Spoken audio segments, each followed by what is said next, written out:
보니까 우리 카토에 촬영하니까 좋네요. 네. 저희가 사무실이 다 이렇게 제각각 서울, 뭐 퍼스, 시드니 이렇게 막 제각각 또 종종 뭐 우리 그 멜번이나 또 캔버라 이렇게 출장도 다니고 하다 보니까 자주 이렇게 뭉칠 시간이 없는데 사실은 우리 애청자들을 위해서는 우리가 좀 최소 그죠? 한 달에 한 두어 번 정도씩은 전반적인 흐름에 좀 녹화를 좀 해야 되는데 그러지 못해서 10월 내주세요. 10월에 네. 너무 많은 이벤트들 1년 중에 제일 바쁘죠. 네, 네. 준비를 해나가는 과정이고 네. 또 한편으로는 이제 7월달 이민법 바뀐 것들에 대해 가지고 어떻게 진행되는지를 네. 저희가 또 한 뭐 3개월 정도는 추세들을 보면서 네. 또 이번 연도 추이들을 뭐 본부팀에서 예측하고 네. 그런 것들을 또 트레이닝하는 기간이라서 네. 가장 중요한 기간이라고 볼 수 있죠. 저희 오토바이 함께하는 카터유에서 보통 저희가 메인 패널이라고 해야 되나요? 우리 카페 호주 유학클럽 카페에서 늘 활동하는 분이 저희 세 분과 또 데니 킴이라고 이렇게 김 법무사님이 계신데 우리 회원분들이 카일 킴도 김이니까 우리 김 법무사님이라는 분이 우리 카일 김인 줄 아세요? 데니 김이라고 저희 또 카일 정말- 킴인가요? 카일 킴인가요? 댓글에 보면은 카일이라고 막 적어놨던데 우리 데니 김 법무사님은 뭐 자타가 인정하는 뭐 정말 뭐 이 업계에서는 최고의 그 관록을 가지신 분인데 그 건강상의 문제가 좀 있어서 비행기 타기가 힘들어요. 뭐 축구 선수로 달팽이가 전설적인 선수 데니스 베리캄프 네덜란드의 독보적인 골키퍼였던 네. 뭐 주로 이제 그 이민성 혹은 검찰청 그 번역 관련 일도 좀 많이 하시고 호주 SBS 방송 호주 갔다 오신 분 잘 아실 겁니다. 네, 거기 고문 패널로도 그렇게 활동하고 그렇죠. 하는데 네. 다음에는 우리 또 시드니에서 한번 촬영할 때는 네. 우리 데님 네, 법무사님 네, 한번 모시고, 모시고 네, 얼굴을 좀 네. 보여드려야 우리 네. 김 법무사님이 카일 김 법무사님이 아니라는 것도 증명이 될 것 같아요. 자, 우리 지난번에 지난주 화요일이죠. 네. 우리 자체에서 그 호주야 클럽에 세미나가 있었는데 네. 정말 뭐 기대 이상으로 많은 분들이 와주셔가지고 하늘나라를 한 얼마나 왔었죠? 저희가 이번에는 좀 특별하게 네. 뭐 조기 유학을 오전에 하고 네. 그리고 유학 이민을 오후에 진행했는데요. 네. 조기 유학에 저희가 이제 초청하고자 하신 분들이 30분이었는데 30분 조금 넘게 오셨고요. 네. 그리고 유학 이민 75분 정도를 모시려고 했는데 네. 한 90분 조금 넘게 오신 것 같아요. 그죠? 네. 네. 현장에서 오셔갖고 당일날 이제 또 참가를 하시겠다 하시는 분들이 또 몇 분 계셨어요. 100명 조금 안 되시게 오셨는데 근데 이번에는 좀 그 오신 분들이 좀 성향이 예전하고 좀 많이 달랐다면서요? 예전에는 저희가 볼 때는 이제 보케이셔널이라고 그러죠. 직업훈련 과정이 보통 한 60%, 70%였다고 그러면 지금은 좀 트렌드가 바뀐 것 같아요. 네. 정규 대학이나 대학원을 네. 통해서 유학 후에 이민을 하려고 하시는 분들이 한 60에서 70%. 오히려 더 많아져. 역전 현상이 벌어진 거죠. 그러면 이제 그렇게 가는 것 같아요. 아무래도 호주 정부가 네. 그 학력이 높을수록 그리고 젊을수록 그리고 영어를 잘할수록 그러니까 이제 뭐 생각이 저희가 한 2, 3년 전서부터 이제 아무래도 네. 이제 뭐 어떤 이제 호주 정부가 이제는 이제 양적인 성장보다는 질적인 성장을 볼 것이라고 저희가 예측을 해왔었는데 네. 이제 뭐 지난 7월에 뭐 내무부 장관이었던 그 피터 더튼이 네. 이제 뭐 저희가 썼던 용어를 그대로 사용을 해주면서 이제 뭐 저희 예측이 어느 정도 맞아 들어갔다라는 그렇죠. 부분을 좀 볼 수 네. 있어요. 그 내무부 장관이 정확하게 이제 퀄리티보다는 퀄리티를 더 보겠다. 그러니까 좀 더 나이가 어리고 좀 더 영어 잘하고 좀 더 고학력자 그리고 경제 수준도 어느 정도 뒷받침되는 사람을 이제는 좀 보고 있는 거죠. 그 저희가 카페에서 줄기차게 쭉 얘기했던 흐름이 이렇게 가지 않을 것인가라는 거랑 맞았다 이거지, 그죠? 그렇죠. 네. 거의 뭐 자꾸 탄 거죠. 조만간 작도 사겠습니다. 자, 그러면 그 세미나를 우리 카페 회원분들이 그래도 하루에 한 3,000명 좀 넘게 그 참여를 해주시고 그리고 또 그 데일리 방문하는 분이 3,000분이 넘고 회원분이 또 16,000명 이렇게 되잖아요. 그 많은 분들이 그래도 저희 그 카페에 들어오셔서 이렇게 보는데 정작 뭐 세미나에는 뭐 한 135분밖에 못 오셨으니까 참석 못 하신 분이 많잖아요. 그래서 그 우리 세미나 내용을 짧게 좀 어떤 내용 우리가 좀 다루었는지 얼마나 짧게요? 굉장히 짧게. 네. 아주 짧게. 우리 그 칼 법무사님이 제일 먼저 좀 그때 세미나 진행하셨는데 어떤 내용을 주로 다루셨어요? 일단 세미나 자체는 제가 네? 너무 길게 감사하고요. 너무 길게 했다고 제가 많이 혼났는데 일단 좀 간단하게 짚어보자면요. 이제 그러니까 여러분이 이민을 하시기 위해서 이제 가려면 그냥 학교에 선정하고 공부만 열심히 하는 게 중요한 게 아니라 네. 연방정부에서 바라보고 있는 이민법의 흐름 그리고 또 이 사람들이 이 연방정부가 어떠한 방향성으로 갖고 진행을 해나갈 것인가 네. 그리고 또 각 주정부별로 이제 어떠한 목표를 갖고 있는가 이런 것들을 좀 보셔야 되고 네. 결과적으로는 이민법이 어려워진 게 아니라 정교해졌다는 거 네. 어쨌든 숫자는 크게 변동이 없지만 좀 더 네. 퀄리티를 본다는 거 이런 부분을 제가 짚어드렸고요. 그 다음에는 과연 내가 적합한 지원자인가? 내가 그냥 가서 공부는 아무나 할 수 있어요. 근데 내가 과연 이민을 할 수 있을 것인가를 좀 살펴봤고 그 다음에 이민의 루트, 점수 제일 기술 이민은 어떻게 진행이 되고 취업 이민은 앞으로 어떻게 이제 바뀌어서 네. 어떻게 진행이 되는가? 그리고 마지막으로 이제 비자의 중요성에 대해서 말씀을 드렸어요. 뭐 거기에 들어가야 되는 기입 내용이라던가 추후 이어지는 비자와의 어떤 통일성이라던가 이런 것들. 그때 그 포인트가 4026이라는 조항이 있잖아요. 네네. 요거 잠깐 그래도 이건 너무 핵심이라 그러니까 비자를 못 받을 분은 아예 처음 학생 비자부터 못 아예 받는 게 못 받는 게 있는데 낫죠. 근데 네. 이제 뭐 일부 이제 뭐 지원자들이 이제 본인의 학생 비자 어떻게든 학생 비자 들어가서 내가 열심히 하면 되겠다라는 생각에 학생 비자를 잘 받기 위해서 과거에 자신이 갖고 있었던 경력이나 학력 사항을 뭐 네. 공개를 하지 않는다던가 아니면은 좀 더 유리한 방향으로 바꾼다던가 네. 이런 것들이 이제 나중에 가면은 졸업생 비자서부터 이제 폼 80이라는 게 들어가게 되는데 네. 거기에서 아주 상세하게 디테일하게 넣어야 돼요. 그렇죠. 근데 이게 나중에 가서 학생 비자 때 제출되었던 내용이랑 485 비자 신청할 때 들어가는 내용이랑 이게 부딪히게 되면 결국 네. 둘 중에 하나는 거짓이라는 얘기가 되거든요. 네. 그렇게 되면 뭐 비자상의 문제가 생길 수 있는 부분이죠. 요즘에는 이게 빅데이터가 이민성 시스템에도 이제 적용이 되는 시대가 됐어요. 네. 그러니까 네, 2016년도에 이제 비자를 신청하는 비자 서브 클래스 규정들도 바꾸고 네. 그리고 시스템적인 전환들이 한 번 있었단 네. 말이에요. 그러니까 이 모든 데이터들은 본인이 처음에 뭐 입국을 하는 데이터부터 해가지고 세세한 데이터들이 다 들어가 있기 때문에 네. 그런 것들을 굉장히 주의해서 비자 신청을 해야 돼요. 그렇죠. 결국 4020 비자 4020 조항에 내가 신청한 디테일들이 내가 의도적으로 그런 것들을 오기를 쓰거나 네.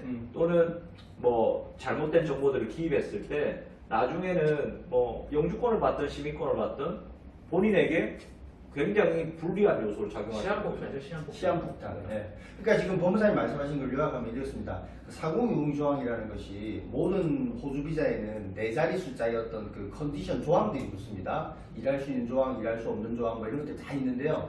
그 4020 조항이라는 것이 여러분들이 그 학생 비자를 신청할 때 학생 비자가 어렵다는 건 이제 인식을 다 하시니까 그걸 무리하게 자기 어떤 히스토리를 뭐라 그럴까요 좀 뻥튀기를 한다거나, 뻥튀기를 한다거나 이민성이 원하는 방향으로 사실이 아닌 내용을 넣었다가는 그래서 학생 비자를 성공적으로 받아도 유학 후 이민을 염두에 두시고 나중에 영주권 신청할 때는 훨씬 더 자세한 디테일이 들어가야 되는데 이게 상충이 돼버리면 정말 이거는 지난 그 학업하는 동안의 시간, 뭐 모든 돈 이런 것들이 정말 되돌릴 수 없는 그런 상황이 되니까 물론 의도성이 없이 그냥 실수를 한 거는 충분히 고칠 수가 있는데 이 의도성을 갖고 그러니까 이제 제출이 된 경우에는 이게 나중에 가서는 이제 회복이 안 되는 경우가 왕왕 있습니다. 홈플러님은 어떤 내용을 좀 다루셨어요? 저희 이번 세미나에서 저는 네. 그 이제 직업훈련 과정 우리가 그 TRA 기술 심사에 뭐 심사를 받는 네. 이제 뭐 셰프라든지 네. 또 목수, 뭐 타일러, 네. 그리고 용접사, 네. 뭐 자동차 정비사 네. 등등에 대한 그런 기술직에 대한 얘기들을 다루는데요.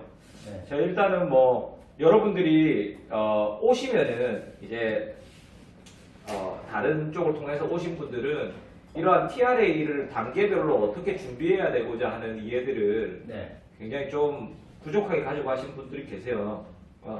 그래서 TRA를 심사를 받기 위해서 어떤 준비들을 해야 되고 네. 그리고 뭐 경력 증명서 샘플이라든지 그리고 TSS가 결국은 취업 이민을 하기 위해서 2년 경력이 필요한데 네. 나올 수 있는 DA 비자가 네.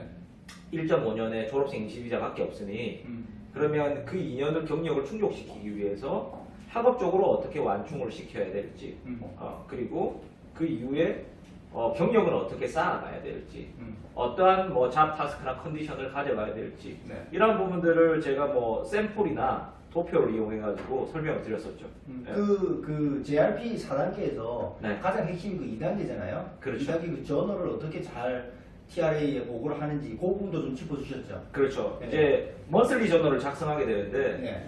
이제 총 1년의 시간에 1725시간 네. 네, 이제 먼슬리 저널에 대한 내용을 작성하게 돼요. 네. 근데 이게 먼슬리로 내가 작성하고 이제 매니저나 뭐 슈퍼바이저가 네. 사인을 해내고 하는 건데 그 안에 있어가지고 작 타스크 내용들이 어떻게 들어가는지 굉장히 중요합니다. 왜냐하면 3개월에 이제 3개월마다 제출을 하고 나서 그 내용을 다시 돌릴 수가 없거든요. 3개월이 지나면 이제 솔리드 되니까 돌릴 수 그렇죠. 없다. 네. 네.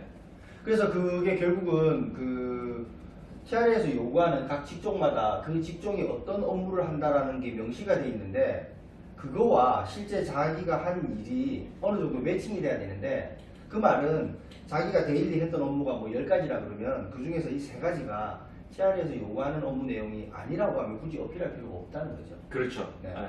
그게 이제 학생들이 딱 들어가게 되면은 그러면은 저희 이제 법무팀을 통해서 진행하는 학생들은 이제 타스크에 대한 가이드라인을 줘요. 네. 네. 그 가이드라인을 통해 가지고 그렇게 만들어내야 되는데 네. 근데 그걸 인지를 못하고 그냥 내가 하는 일들을 나열해 놓기만 하면은 네. 나중에 그건 되돌릴 수 없는 사람이 되는 거죠. 그러니까 그렇게 해서 기술심사가 통과 못된 특히 이제 요리에서 많이 나오잖아요. 네. 기술심사 통과 못된 사람이 기술심사 통과 안 된다라고 지금 얘기를 해버리니까 새롭게 시작하는 사람들 입장에서는 또 이게 뭐 정확하다 정확하지 않다라고 이렇게 얘기할 수 있는 정보는 아닌데 본인이 어떻게 준비하는가 관건은 벌써 그러니까 이거는 봐야 케이스들이 나와 있기 때문에 네. 이거를 뭐 안 된다 이렇게 얘기할 수 있는 사항이 아니고요. 네. 어떻게 되도록 셋업을 해나갈 것인가에 대한 포커스를 바라봐야 되는데 네, 뭐 물론 쉽지 않은 과정인데 결과적으로 물이 반밖에 없나 아니면 반이나 있나 뉘앙스의 차이가 네. 어느 정도는 네. 영향을 줄 겁니다.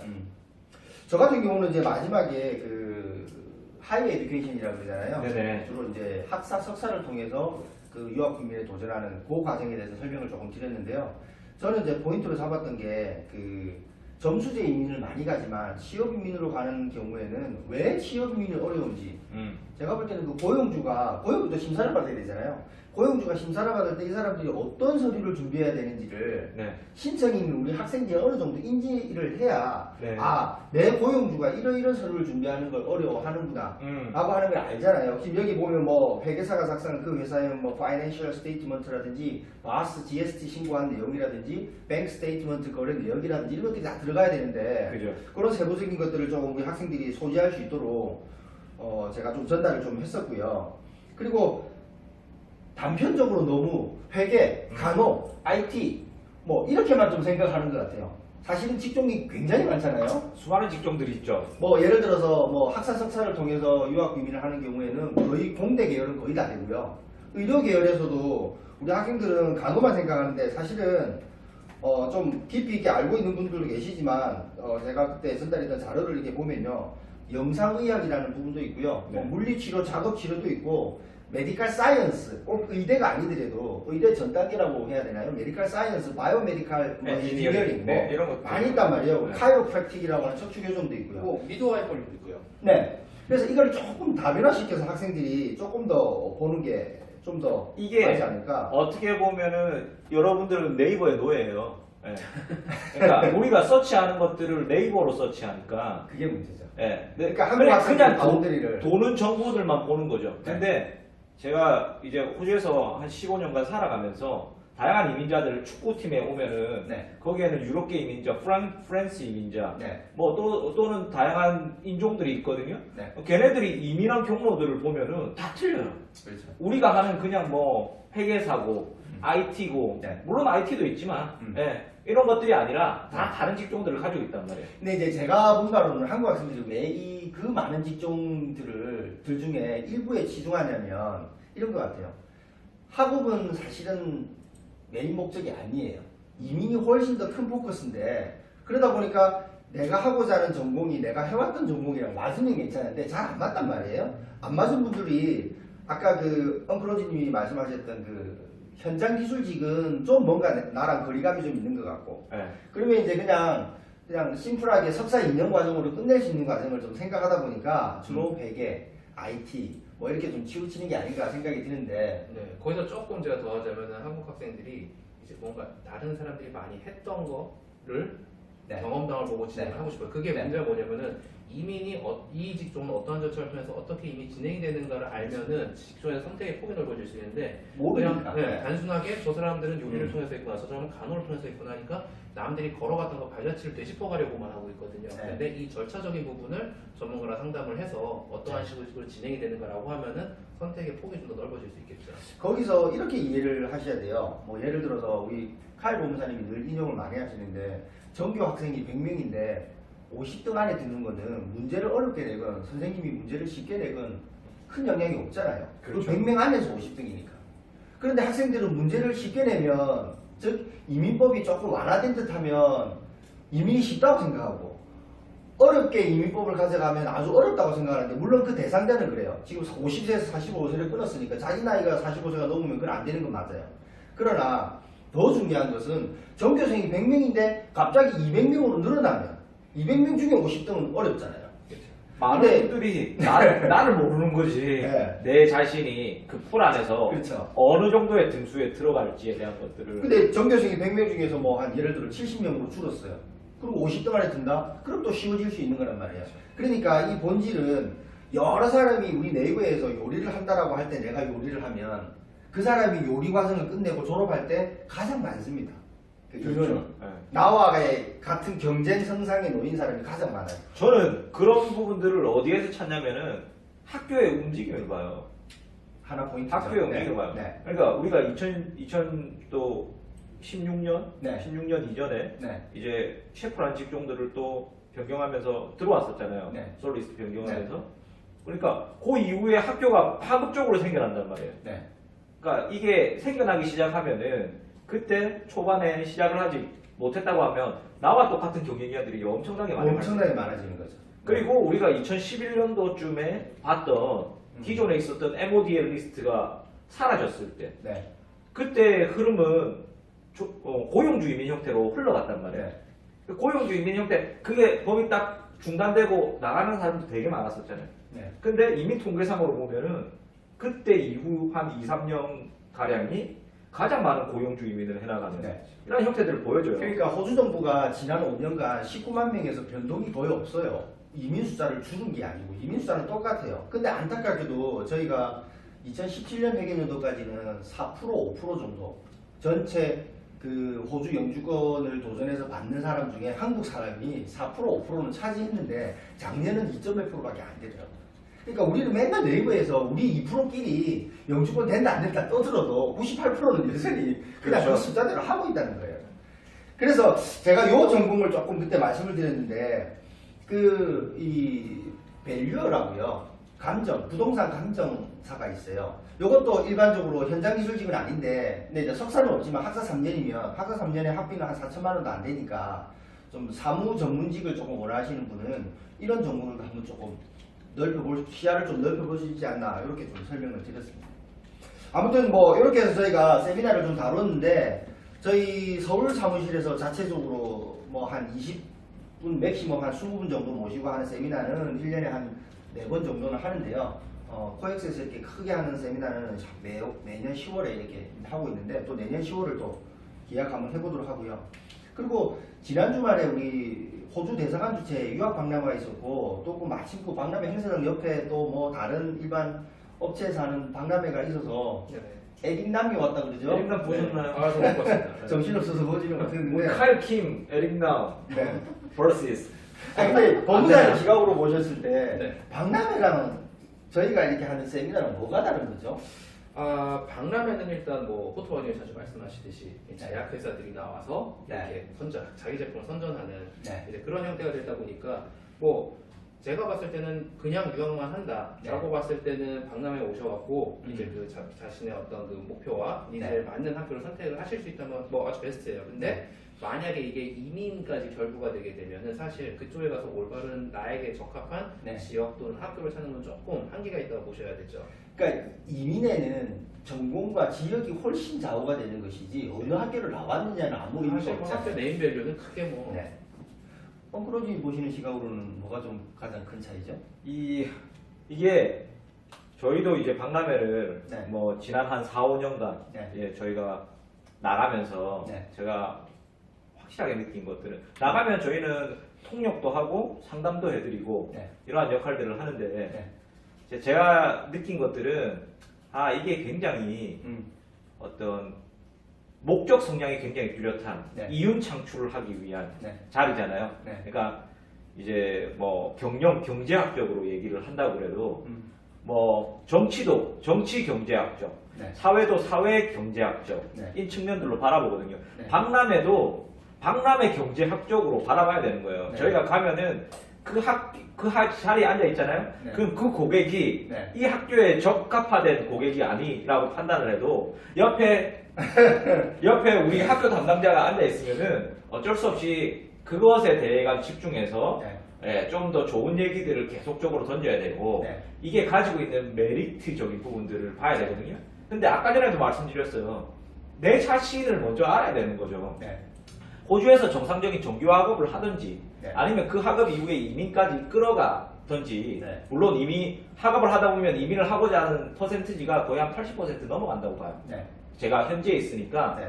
학생들이 전공이 이민과 관련되어 있지 않은 학생들이 네. 나중에 석사까지 하거나 해서 또 다시 다른 학업들을 해가지고 80% 이상은 이제 영주권을 받기 위한 포커스로 네. 이렇게 포커스를 맞춰가더라고요. 네.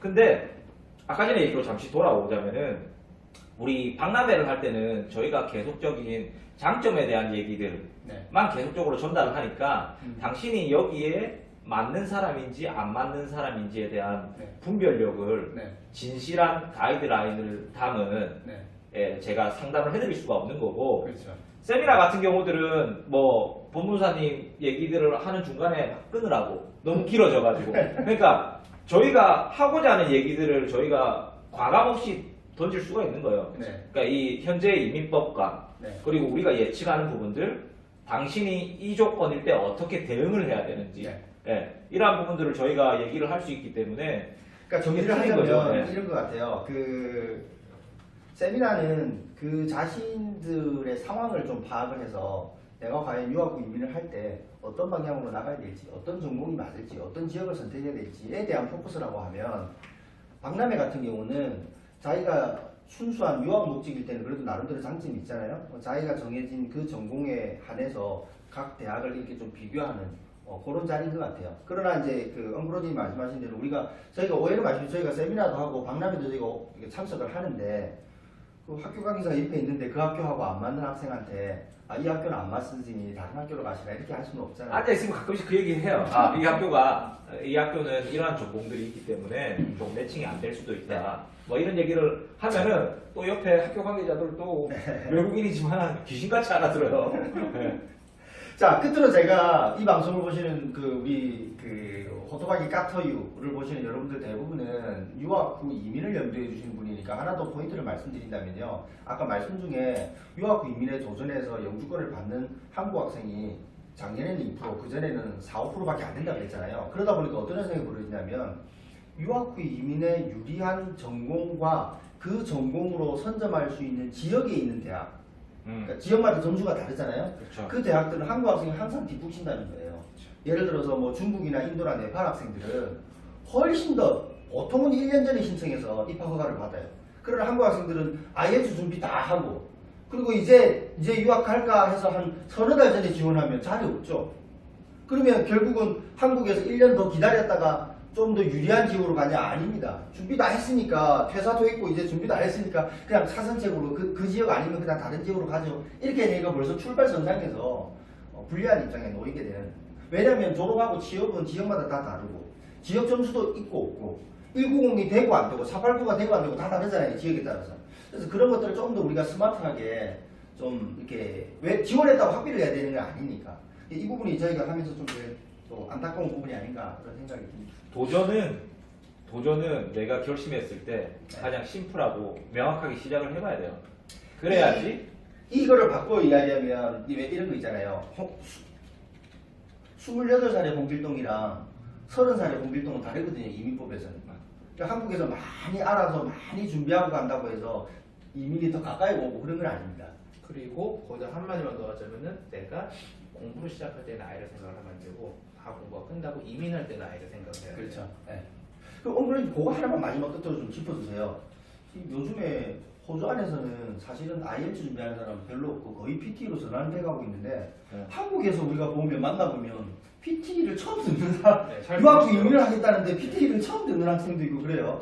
여러분이 이제 뭐 검색을 좀 할 때 네. 구글 같은 것들을 네. 구글에 보면 옵션에 보면 컨트리 이런 옵션들이 있거든요. 네. 구글도 지금 한국으로 그 설정이 돼 있으면은 네. 검색을 하면 한국에서 나온 정보들을 네. 네. 기반으로 해서 네. 먼저 나와요. 근데 컨트리를 오스트레일리아로 바꿔가지고 네. 검색을 해보면 PT를 찍으면은 음. 엄청나게 많은 정보들 한 7만 건 7만 이상, 건. 7만 건 이상의 정보들이 나오고 네. 네이버에서 찍으면 한 몇, 천, 몇천 몇 건밖에 안 나와요. 네. 이게 뭐. 몇십 분의 1로 차이 나요. 네. 1로 치면. 네. 근데 현지에서는 영어 과정이 이제 IELTS가 조금은 주관적인 네. 부분들이 평가상에서 좀 네. 들어가기 때문에 네. 이 성적을 받는 데 있었고 폭차가 크거든요. 네. 근데 이 사람은 충분히 이 필드에서 일할 수 있는 영어 능력을 가지고 있고 네. 벌써 일도 하고 있는데 네. IELTS 성적 때문에 네. 이민까지 못 가는 경우들이 많아요. 근데 PT는 조금 더 연습을 하게 되면은 네. 균이란 성적들을 계속적으로 받고 좀 더 올릴 수 있는 시험이죠. 네. 그래서 많은 학생들이 지금 이런 것들의 정보들이 빠른 나라들이 몇 나라 있어요. 네. 그러니까 뭐 인도라든지 뭐 중국, 그렇죠. 네팔 이런 나라들 있거든요. 네. 유럽 애들도 좀 그렇고 지금 남미 쪽은 더더욱 그렇고 네. 이 흐름이 점차적으로 이쪽의 테스트로 넘어가고 있는 상황들인 거죠. 네. 그래서 한국에서 그 유학 이민에 도전하고 사시는 분들이 계신다 그러면 특히 그 학사 석사 이상의 좀 전문직의 직종을 고려하시는 분들은 결국 영어가 포인트잖아요. 네. IELTS ET 7.0에 해당하는 점수를 받냐 못 받냐에 따라서 점수제 이민의 가능 여부가 갈릴 정도거든요. 근데 사실은 PT로 전환을 해서 7.0은 못 받던 사람들이 PT로 전환해서 많이 받고 있거든요. 뭐 우리 저희 학생들 예를 들어도 아니 8번의 시험을 계속 매달 시험을 8개월 이상 8번에 걸쳐서 시험을 쳤는데 한 주로 이제 라이팅 되죠 한국 학생들한테는 그게 7이 안 나오고 계속 6.5가 나오고 그게 7이 나오면 스피킹이 6.5가 나오고 이런 학생이 PT로 전환해가지고 PT 두 번째 시험에서 스피킹하고 라이팅 만점을 받는다라고 하면 우리는 합리적으로 추론할 수 있잖아요. 두 시험 다 평가 방식에 심각한 오류가 있거나 적어도 두 시험 중에 하나는 오류가 있는 거죠. 혹은 두 시험에서 이 점수는 이 점수에 몇 점하고 이큐블로 한다라고 하는 거에 오류가 있거나 그렇죠. 네. 근데 어쨌든 현실은 지금 이렇게 받아들이고 있단 말이에요. 그래서 여러분도 좀 더 발빠르게 PT로 좀 전환하는 게 좋지 않나 싶고요. 이번 우리 언제죠, 공사님? 우리 세미나를 또 하잖아요. 네, 요거 세미나는 아니고요. 강의예요. 특강. 강의라고 네, 보시면 10월 돼요. 27일 토요일 네. 날. 네. 10월 27일 토요일 날 저희 이 자리에서 저희 그 강남역 7번 출구 하나은행 빌딩 18층 저희 서울센터 이 자리에서 한 20분 정도 참석하실 수 있어요. 저희 그 PT로는 거의 뭐 독보적이죠. 브라이언 네, 선생님. 브라이언 씨가 네. 저랑 이름 같은데 저희 과거 뭐 맥가리 동부역 대학원 나오고 해서 저희 학생이었는데 지금은 뭐 호주에서 아예 PT 전문가로 이렇게 활약하고 계시는데 특강을 한 3시간 정도 할 예정입니다. 그래서 그래서 어저께 세미나 공지가 그 특강 공지가 나왔는데 지금 이미 저희 카페에 벌써- 공지 나갔습니다. 네. 네. 벌써 지금 여섯 분 정도. 네. 이제 아마 뭐 한 이번 주 내로는 마감이 될 것 같은데 빨리 한 열 몇 분 더 신청하셔야 출연하셔야 돼요. 단연컨대 어느 정도 영어 레벨이 된다 그러면은 네. 이번 특강을 통해 가지고 그렇죠. 적어도 4밴드 중에서 네. 한 밴드, 2밴드는 네. 정확하게 잡아가실 수 있을 거예요. 네. 네. 자, 우리 뭐 서울에서 이렇게 또 모처럼 만나서 호토바지 까토이를 이렇게 녹화를 했는데요. 네 번째 뜨는 거죠? 네. 저희가 사실은 그 전에 녹화를 했는데 이게 녹화가 안 돼가지고, 네. 예, 그래서 다시 또 지금 두고 이렇게 됐는데 호주에 돌아가도 저희가 뭐 영상을 아니더라도요 늘 그 까토이처럼 음성으로 이렇게 해서 뭐 저희가 이제 필요하다면 운영하는 채널들이 있는데 자주 올려드려야 되는데 그러지 못해서 좀 죄송한데 네. 이제 저희가 가장 발빠르게 소식을 전해드리는 채널은 네이버에 보면 카페, 네. 네이버 카페 호주 유학 클럽, 네. 호주 유학 클럽. 클럽 있고요. 많은 분들이 또 커뮤니케이션 하고 계시고 네. 이제 그 외 채널은 호토바기의 까토유, 네. 그러니까 팟캐스트에서 호토바기 네. 이렇게 치시면은 저희 또 음성 자료들을 들으실 수 있고 네. 그리고 저희 유튜브 채널에 가가지고 네. 호토바기 네. 이렇게 치시면은 또 저희 유튜브 채널이 있거든요. 음. 거기에서 비디오 클립들 네. 메뉴에 보시면 저희가 찍어놓은 비디오들이 학생들과 있으니까. 인터뷰에 뜨고도 많이 들어가 있죠. 사실은 저도 깜짝 학생들 놀라요. 정면을 찍고 싶은데요.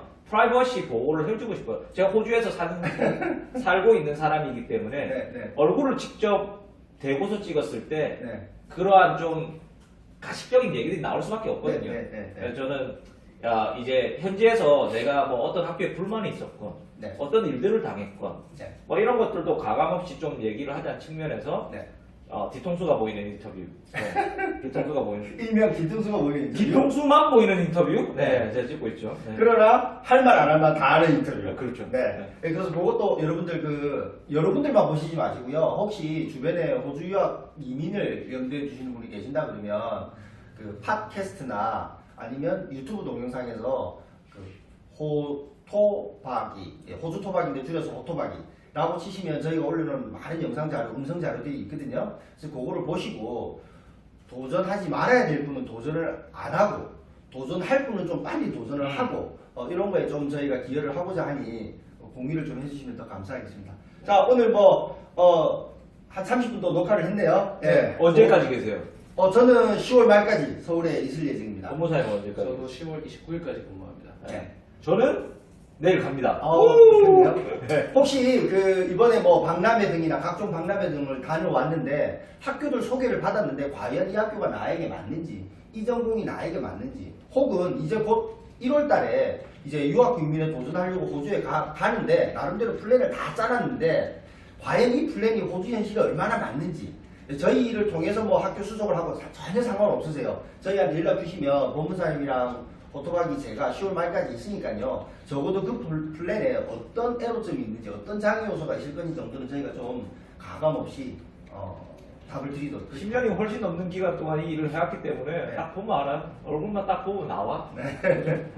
자, 여러분 감사합니다. 네. 감사합니다. 네.